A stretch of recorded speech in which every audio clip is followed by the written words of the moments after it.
The Hunted is almost here. Pre-release season is this weekend for the set. I'm going to several myself, so I'm going to give you my top 10 cards from this set. Of course, these are first impressions, but I have messed around with the set a fair bit up to this point, and I want to share with you why I think these cards are so good and so powerful. But before we get there, if you like this type of content and if you want to support the channel, make the number go to another number, because that's what we do here. And if you want to really support the channel, check me out on Metafy. I'm going to be releasing deck guides for all 3 of the new heroes over this next week, I should say, coming out soon. So if you want to pick up any of those deck guides and learn from what I've learned thus far about Syndra or Fang, yeah, check that out. As we go through this list, keep in mind, I think this set is one of the best designed sets Flesh and Blood has ever released. I think there's so many clever sideways designs, some just very similar effects that do something slightly different to something that already exists,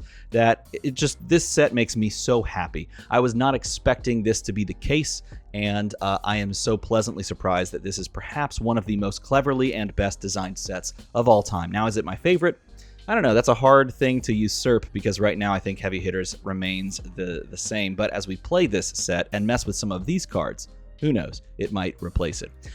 Number 10, Hunter's Clave. Look, here's the thing. This is a dagger full set, and yet this perhaps stands above all other daggers in the set, particularly, of course, for how it plays with Arachne Marionette. Nevertheless, it's just one of those daggers that assassins may pick up and just play as their second dagger across the board because of what Mark enables. Not Mark the person. I'm sure he's a fine person, but not what he enables. What the effect of marking enables. So, Hunter's Clave is a once per turn action, pay 2 to attack, go again. It attacks for 1. It's an assassin dagger, can be played by all assassins.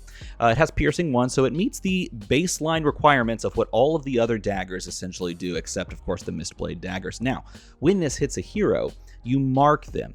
This, on the face of it, seems like just, okay, great. If you care about marking, then you would be fine with this, and otherwise you just play one of the other ones that makes their blocking worse. But here's the thing. The cards that mark are insane, and putting mark on a stick for a 1 attack, like a 1 power attack, is also insane. So yeah, that card's freaking good, okay? The freaking good. And I know this because I played against it yesterday in paper after I played my Armory, which was a Blitz Armory.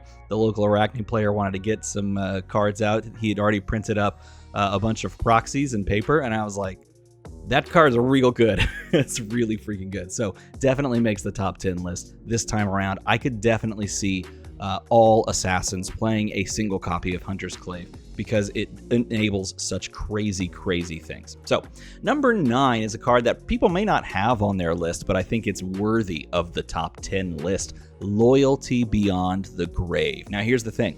If you go down in the comments section and you start typing to me about how, this card should be on the list, that card should be on the list, I will read all of the comments.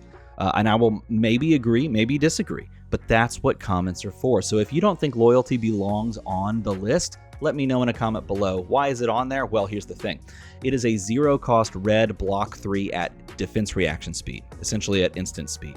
Already, that is quite solid. Now, of course, a 0 for 4 would be the best case scenario, but the nice thing about it being draconic is sometimes you care about your red counts and your blue counts. And so it being a red is pretty solid. Of course, it's a defense reaction, so it doesn't really combo on your own turn. Nevertheless, it fits the bill for what you'd like. And then the text comes in, and it's great. It's great. When this is in your graveyard, at the start of your turn, you can banish 2 cards named Loyalty Beyond the Grave from your graveyard. If you do, draw a card. So what is this doing for you? First of all, it's a 3-block in your deck, in a deck full of 2 blocks that are Draconic cards, right? Again, look through Draconic talents. Cards, they're 2 blocks, right? So this being a 3-block Draconic card, quite good. On top of that, if you've blocked twice, blocked with one and then blocked with another, and they're both in graveyard, the second one replaces itself on the following turn, meaning that you go from an effective 4-card hand to an effective 5-card hand because you've used 1 card on defense and it protected you for 3 life, so you gained 3 life essentially. And then, of course, you activate the effect at the start of the turn if you have 2 of these in graveyard, and the card replaces itself. So the first one is slightly under rate, right? A 0 for 4 defense reaction is the best. So the first one's slightly under rate. The second one is a 0 for 3 replace itself. That's pretty good. So essentially, when you put two of them together, you're blocking for 6, and you're basically losing 1 card, gaining 1 card. So it's a 1 card 6 in a way, and that is quite solid for Draconic decks that don't necessarily have the best blocking capabilities in a game where blocking does matter, because neither of these Draconic heroes can really just say no blocks the entire game and just get there consistently in my first impressions. They do need to play some interaction, some back and forth, and they do need some amount of disruption. Both heroes, I think, kind of require some amount of those things. This card enables a little bit of that back and forth, and it gives you the ability to, at some point, turn the corner and say, okay, I blocked a little bit. Now I'm just going to start sending you this to your face, and you're going to have to deal with it going to the dome. The other kind of parallel to this, and I'm going way too long on this card, but I don't care because it's so cool. The other parallel to this is a 2-card 6 draw card, whereas living on the board, you have Balance of Justice, which is a 2-block Guardwell. So it's 2-block, and then when they draw 2 cards, you can crack it for a card. So they have to meet a requirement for you to get the value of drawing a card, whereas this just has to defend twice. So you just have to play 2 of these, and then you get to choose when you draw the card. So there's a lot of flexibility here, and this is one of the reasons why I say this set is so cleverly designed, because it harkens back to previous very powerful designs, but it does it in a different way that kind of complements these heroes. It's fantastic, fantastic. Definitely, in my opinion, deserving of the spot in the top 10. Also deserving, Kiss of Death. Here's the thing. This is a 0-cost, 3-attack, 3-block card. I should say 3 power, but I've always called it attack. It's an assassin action. It's a dagger attack. That's the important point. It's a dagger attack. It's also a stealth attack. That's also important. And it says when this hits a hero, they lose 1. And that's also important. Everything about this card is important. This card single-handedly changes how we view future card designs and what can be done with card designs. Again, this set is groundbreaking in a lot of ways. They also we'll talk about it later, they incorporated some other really cool things that they've done before and they've iterated on. But the fact that this card functions as it does means that they have so much more design space to still explore. This card can be flicked via flick daggers, right? Flick knives, excuse me. This card can be flicked via flick knives. This card can be affected via other stealth effects, like if you're looking for a stealth attack. So if you're playing as Arachne and you turn into Arachne Black Widow, this card can get the +3 and on hit effect if you just let it hit. And then if you do that, you can flick it later and it hits. This card already has its own text. This card can do so many things, and it is incredibly powerful. But the best part is, it's also just like not so pushed that it's broken, but it's just really good. It's like a Windmill Slam 3 of if you have any synergy whatsoever within the deck. The interesting thing, too, about Assassin is you're really asking a lot of questions about how many blues versus how many reds you're putting in the deck, right? Because you do want a solid number of blues throughout the deck, and you can't start cutting more and more blues in favor of more and more of these powerful red cards. So the question is also being asked from you, the deck builder. Is this card synergized enough with other, like pieces in my deck to justify more reds in the deck and then coming down on the blue count? That's going to be a really interesting thing going forward. But I think this card is really incredible, and I'm really excited to see what future design spaces get explored off of this style of design, because I think it opens up a lot. Next up, we have Wrath of Retribution.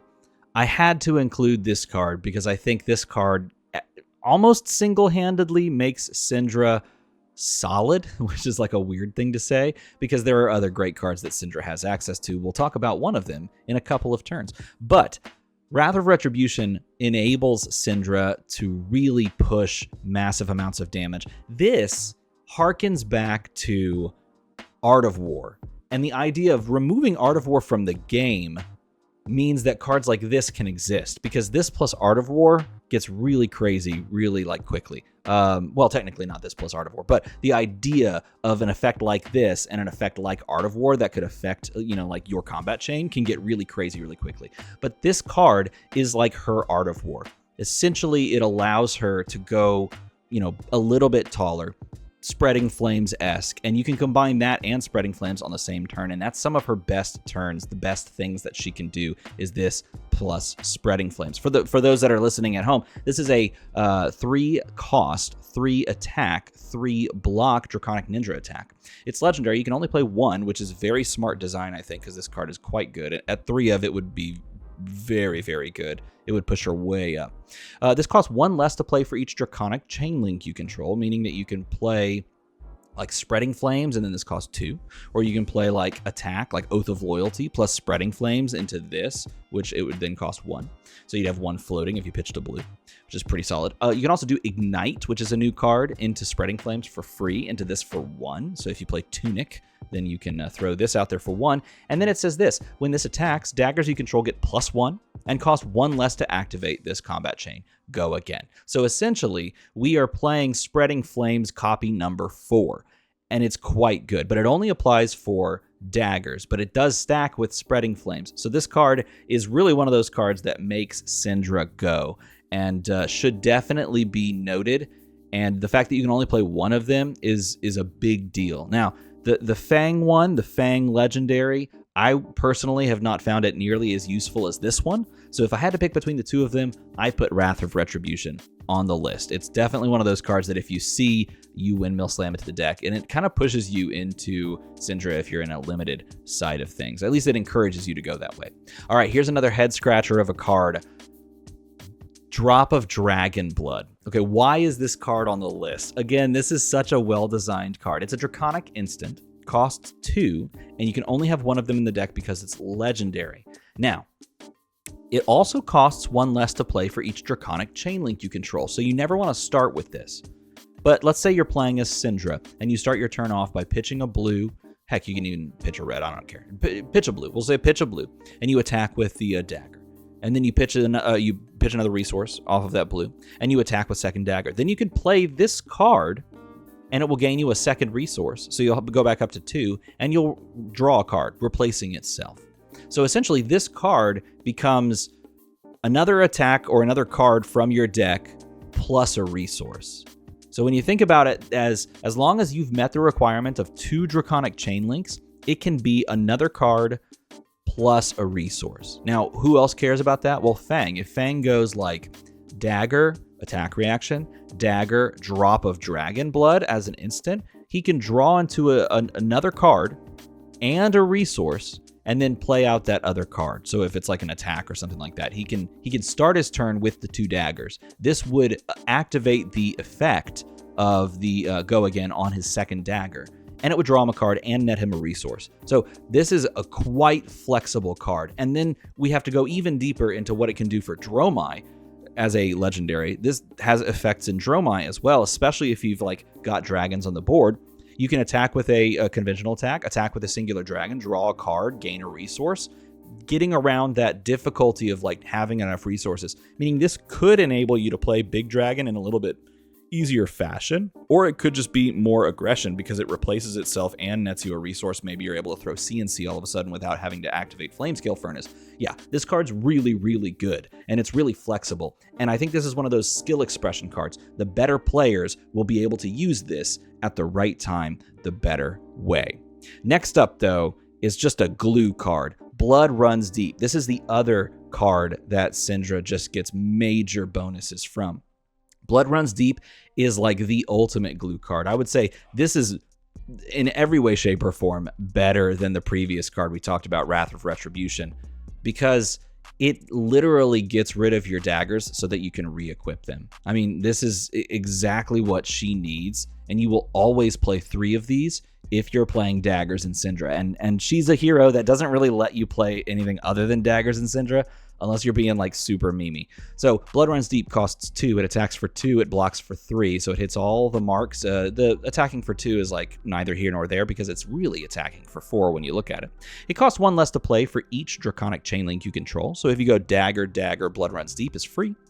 And then it says when this attacks a hero, each dagger you control deals 1 damage to them, so it is a 0 for 4 if you've gone dagger, dagger, and the 2 daggers fly at your opponent's face. If damage is dealt that way, the dagger is hit, destroy the daggers, go again. So This is so good because Syndra wants to get rid of her daggers so that she can re-equip them to either have them for the next turn or to be able to swing them in again on a pop-off big turn. Regardless of if you're looking at like the poison daggers, or if you're just playing out like an overall Wrath of Retribution, or a like big what's the other one? The one that extends. I talked about it earlier and I'm just blanking because I'm so excited about Blood Runs Deep.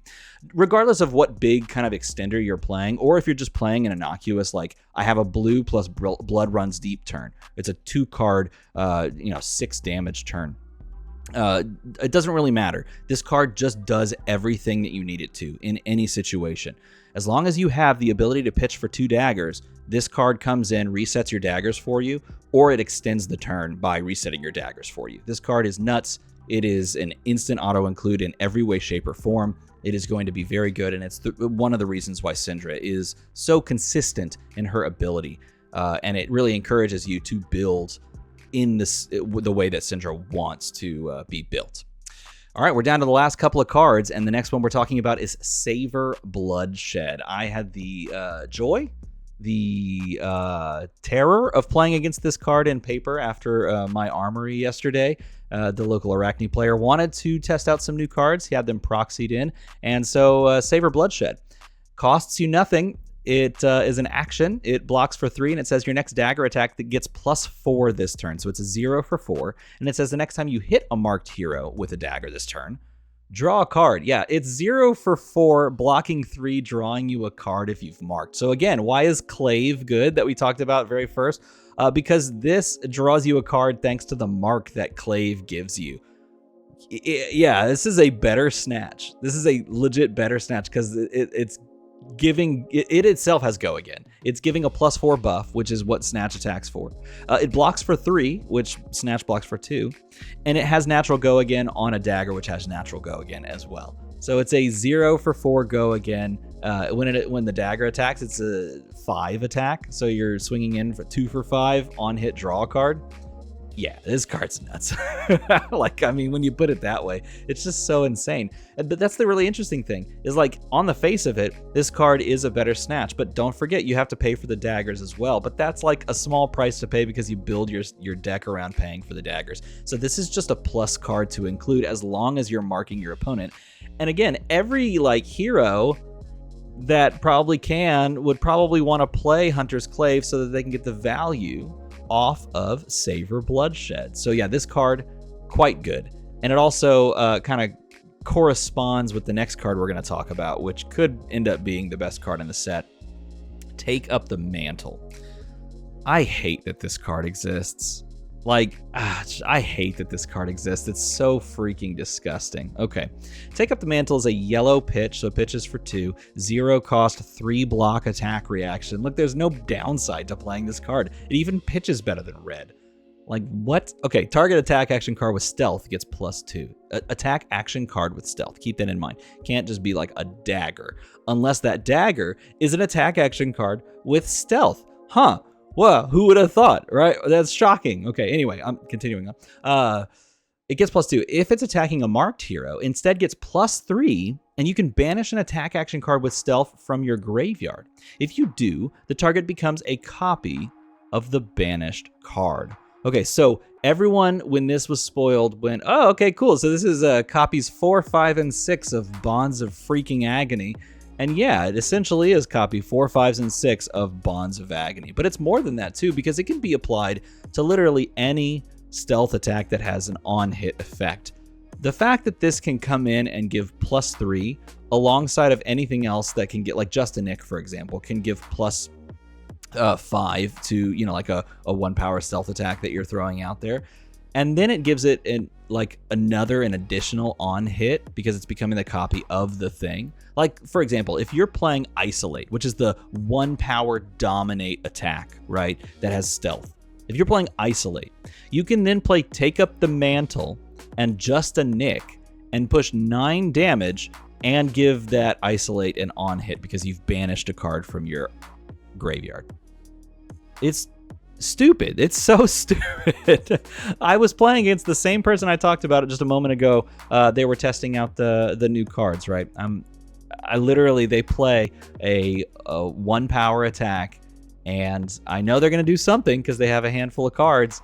So I blocked 6 and considered blocking 9 because I expected like this card, and they did this, and they gave +3 from their Arachne Black Widow's effect, and they gave +5 from Just a Nick, and they turned into Bonds of Agony, which gave itself +3, and I took a lot of damage. It was 15 damage, and my hand was destroyed. So yeah, Assassin, I guess, needed this. I guess they needed this. I guess this was necessary for Assassins to have. Cool. Cool. Hey, number 2 on the list is Quick Dodge Flexors. This card exists, and now every Go Wide deck has to fear it. Defense reaction, pay 1. This is, by the way, a generic equipment. It can be played on the leg slot, and it blocks for 0 on base, but if you pay 1 at defense reaction speed, you can add it to the active chain link as a defending card. It has 2 base block, this chain link. And so if you, your opponent sends something at you, you can pay 1 to defense react, add it to the chain link. They send something at you right after that, you can pay 1, add it to the chain link as a defense reaction speed, blocking for 2. You can do it again and again and again all throughout that turn as long as you can pay for it. So this +2 blues in your hand can block for 12 if they ever extended to that. Yeah, it could block for a lot. Okay, and then at the beginning of the end phase, if this defended this turn, you destroy it. So it's going to obviously tamp down big go wide turns. Like the big turn you set up the 5-card hand, like this is the moment. This can essentially block 12 if your opponent has planned for it and they have the blues in hand. It can definitely stymie some of those big turns. I love the design of this because I like the idea that you're giving, like some counterplay to these giant, like can't deal with turns. I think it's very smart. Now, is it too good? It very well could be too good, and we could have like this plus the Guardian Mastery pack absolutely crack open Fatigue again. And that could definitely be a thing, because the thing that was combating Fatigue are some of those big go wide decks. So this is quite good. But is it the best card in the set? No, it's not. You know what the best card in the set is. Come on. Tell me what the best card in the set is. I'll give you a second. Leave a comment down below. Best card in the set. Ready? Set. Shelter from the Storm is the best card in the set. Look, and I'm not even biased. It's the best card in the set. Tell me why.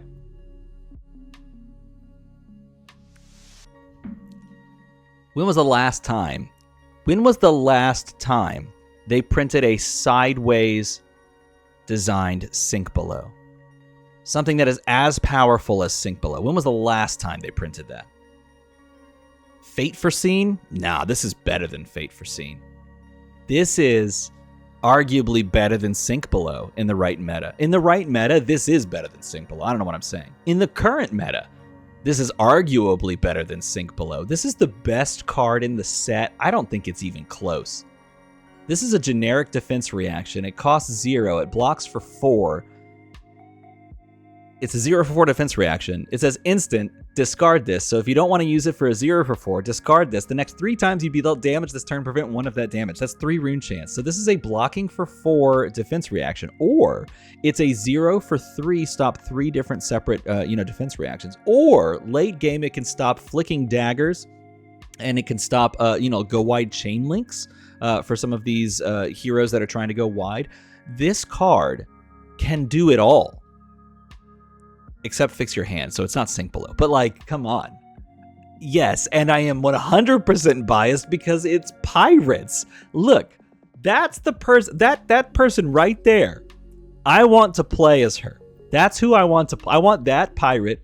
I want a pirate that has a sword, that has a flintlock pistol, that's going on like adventures, exploring. I want a pirate that's digging for treasure through their deck, that like enables coin usage, that has a little parrot ally. I want like a pirate ship. Like, I don't even know what I want it all. I can't help it, but it's definitely the best card in the set. I mean, how can it not be? Tell me in a comment below if I'm wrong, but I'm not, because it's the best card in the set. So if you enjoyed this type of video and you like talking about Flesh and Blood cards in a brand new set, if you're hyped for the new set, sound off down there. Those are my top 10 cards, and I think they are all worthy of the slot, of the title of best cards in this Hunted set. If you're excited about the set, I want to hear about it. And of course, make the number go slightly higher. As always, everybody, thanks for watching.